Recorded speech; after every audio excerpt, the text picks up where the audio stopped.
again, like I said, if I'm going to be with you, I have to accept that you have the kids, but you also have to accept that this is a new experience for me. And Absolutely. when I struggle, is that something I can tell you, or is it just like, well, I already had kids, so you know what I mean? And like I think a lot Yeah, of young brothers run up against that wall. Well, me too. like, why are you acting like this is a problem? Like, you knew I had kids. Like, Yeah. let's walk through this. You know what I mean? Well, his daddy is this and this, and nobody asked you to be his daddy. Like, see. Yeah. See,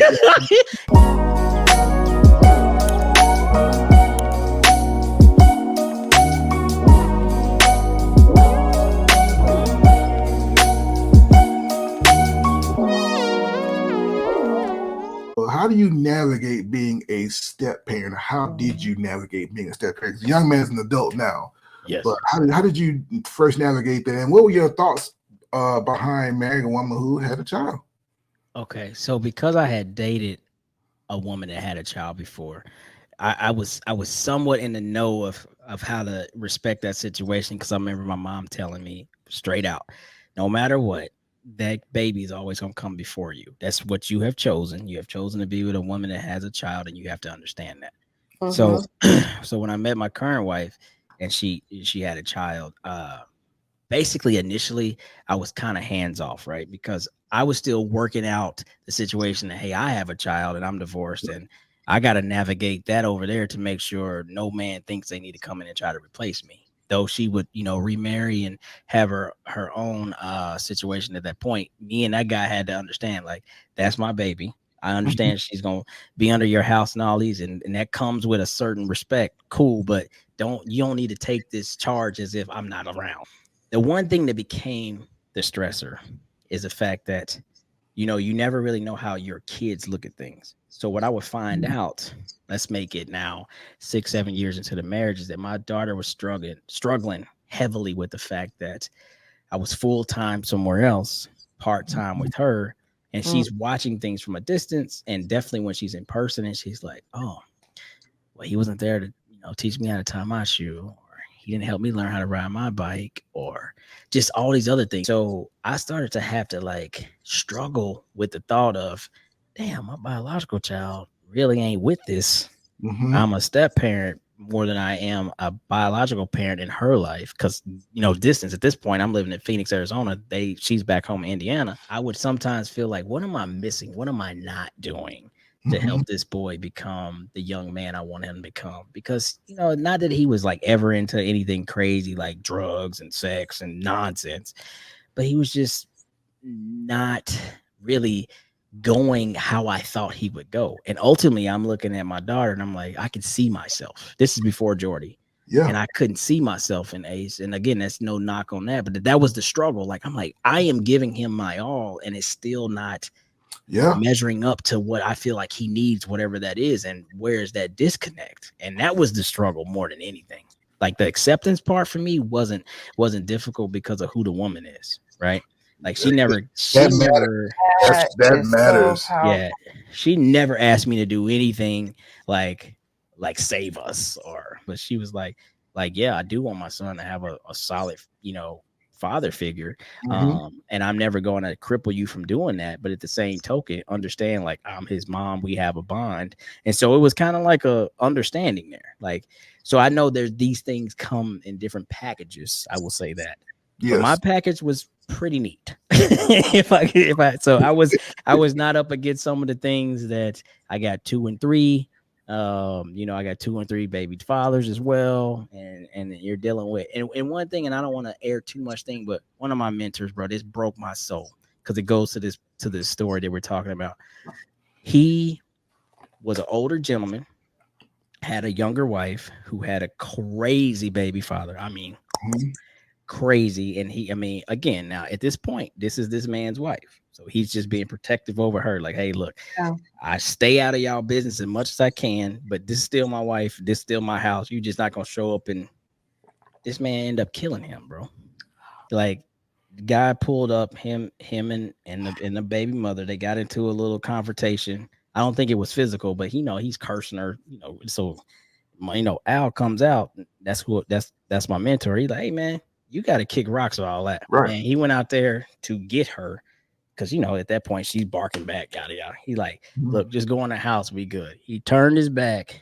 It was like, hey man, you got to go. Buddy put forward to his chest. Buddy died on the spot. Had literally just seen him. Man had been retired. Let's give him 7 months. Defending his wife, who had the crazy baby daddy, over the kid situation, and it cost him his life. So way before we even had this conversation we having right now, to go to your question on how these things look now and what perspective is, that's what people are not thinking about. Like, who are you inheriting? You know what I'm saying? So yes, I know that some of these situations are way more dire. Mine was not at all. Like, I basically, like I said, I basically raised Ace from the time he was maybe 6 months to a year. Wow. Thank you for sharing your story, because I mean, it sounds like your wife is a remarkable woman. My question for you, Clyde, is what advice do you have as you mentor young men? He wants to marry a woman that has children. What advice would you have for him? I say, I call it my absolute value theory. So what's inside the parentheses, right? So when you're inside of those parentheses, it's just you and her. Are y'all stable enough? Whereas if you're going to come in this kid's life, she's going to give you the ability to be a father figure, or you're going to constantly get nipped at the knees. Like, well, look, you ain't they daddy, or the kids get to tell you ain't they daddy, or whatever may have you, or then y'all end up having your own kid. And then all of a sudden that's the only kid you care about. Cause okay, this is actually mine. Now, these other two that I inherited before them, I'm kind of just writing them off. So you got to know absolutely like what the conditions are. That's between you and her. And then ultimately, as a man, this is a tough one. But you have to be able to ask yourself a real question, like, is this something that I'm really able to do before I say I do? Because to me, it's hard to go back afterward. If you start being a force in these kids' lives, you can't help but to feel attached to them. So don't cheat yourself by saying, I only, like you said, go back to the conditional things. Oh, I'm marrying her because the way she look. I'm marrying her because she can cook. I'm marrying her for a lot of things that don't have nothing to do with love for real. Right. And then you find yourself 3, 4, 5, 10 years into something, these kids you have raised as your own, and then y'all split, and all of a sudden, like, all of that's just dissected. It's just over with. A lot of people ain't thinking about that. Right. Yeah. So I know we've talked a lot about how to look at this. And I think young men really have to understand, like, at this moment, the ball is in your court. So when you make this decision, man, like, you're changing that situation, because I don't think it's superficial or anything for somebody to be like, oh, well, I have kids, blah blah blah, and all of a sudden you're not interested anymore. I feel like that's fair. Like, well, wait a minute, like, okay, well, I'm not ready to be a father, number one. Let's just say that. Okay, let's just jump out of the gate. Hey, look, whoa, I ain't even ready to get married, so let alone be a father. And then number two is, like, as a man and you're growing with this woman, you're going to have certain needs. And going back to what my mom taught me, these kids should, if she's a good woman and mother, always come first at that time. Yeah. Can you accept that? Yes. And if you can't, you need to hit the road, bro. Because you say it and then you realize, like, oh, well, you can't get no babysitter tonight. Like, nah, it ain't gonna happen. You're like, like, it'd be something as simple as that, and then you start losing interest because she has to take care of her responsibilities, and you like, man, I'm trying to look. I want to see that movie. I want to go do XYZ. Like, you sure you can't? And then all of a sudden you start finding yourself like, I can't do this no more. Become resentful. Yeah, exactly. Become resentful. I think this, like, you hear a lot of going back and forth. I try to be as practical as I can when it comes to certain things. And what I always tell people, this is what I told my sons. My sons are about to be 22 and 20, if you can believe that. Man, and they don't have children. And I say, look, I don't advocate, if you don't have children, I don't advocate for you to date a woman with children, seriously, or marry a woman that has children, because you don't know what you're getting yourself into. You just don't. When you got married, you had a child already. You have been up at night walking the floor with that baby. You have been get the diaper bag ready, keys, wallet, diaper bag, bottle. The checklist you run your head. Yeah, so when you married your current wife and Ace was there, you knew what you were getting yourself into. So I would never tell a young man that doesn't have kids to get himself in a situation like that. And I'm not saying you can't do it, but I'm saying you are setting yourself that the power dynamic is already going to be off, because it's going to be you and her. I mean, the baby and her against you, and you're gonna lose every time. You're gonna lose every time. And if you're not a father, you don't understand why that is. You're gonna build resentment. Like you said, I want to go see this movie. Let's go take a trip. You can't jump up and go to Jamaica for the weekend because you got this knucklehead over here. And I got to make all the mistakes with my kids. I got to make every mistake. They fell off the couch, they did. I didn't have to answer to nobody, Yeah, I didn't have to answer to anybody. This young man, let's say I got married at 22. How old were you when your first marriage? 21. 21. We're on the same age. Wasn't nobody breathing down my neck, when my baby fell off the couch. It was like, hey, you fell off the couch, you made a rubber, you'll be all right. I didn't have to answer to his father. I didn't have to answer to his father's family. I didn't have to answer to the grandma of you know what I'm saying? I didn't have to deal with any of that. And that's the part, like the second and third order effects, people don't understand. And so that's why I tell young men, like, if you don't have kids, man, don't you're probably not ready for that. You just hit on it too, because we didn't even say that, but like what is the real life relationship between the mother and the father? Because going back to what happened to my buddy, right? Like, am I gonna one day be in somebody's crosshairs because they mad at me? So like that's the one thing that young fellas probably don't even consider, because it's like out of sight, out of mind, right? Until it's not.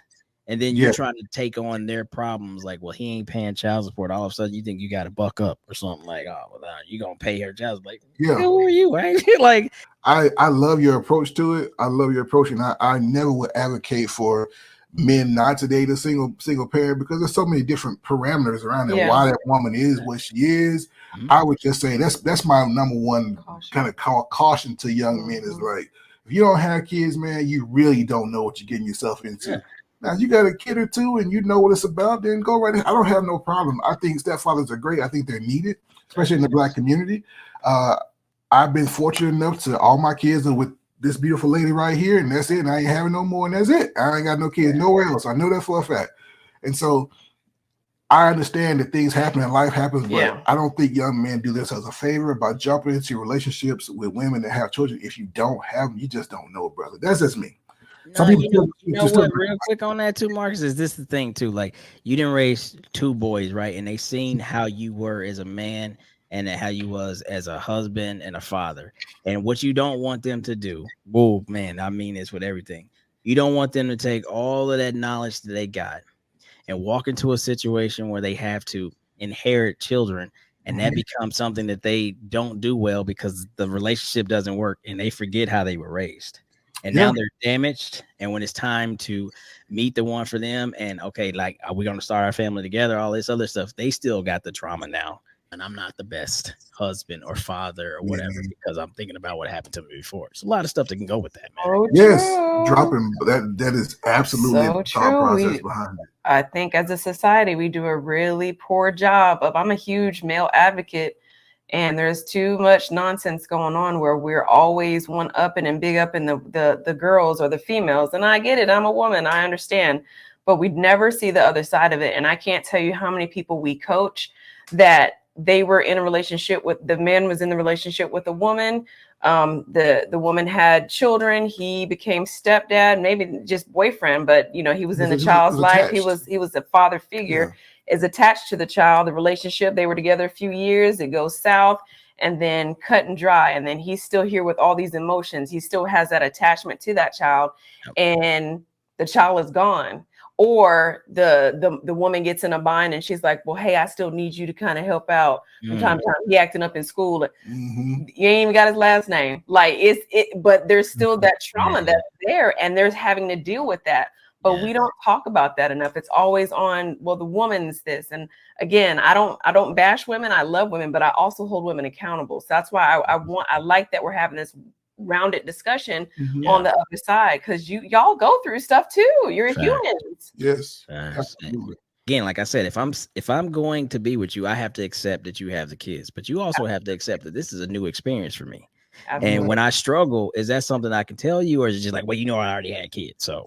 You know what I mean? And like, I think a lot of young brothers run up against that wall. Well, like, why are you acting like this is a problem? Like, you knew I had kids. Like, let's walk through this. You know what I mean? Well, his daddy is this and this, and nobody asked you to be his daddy. Like, see?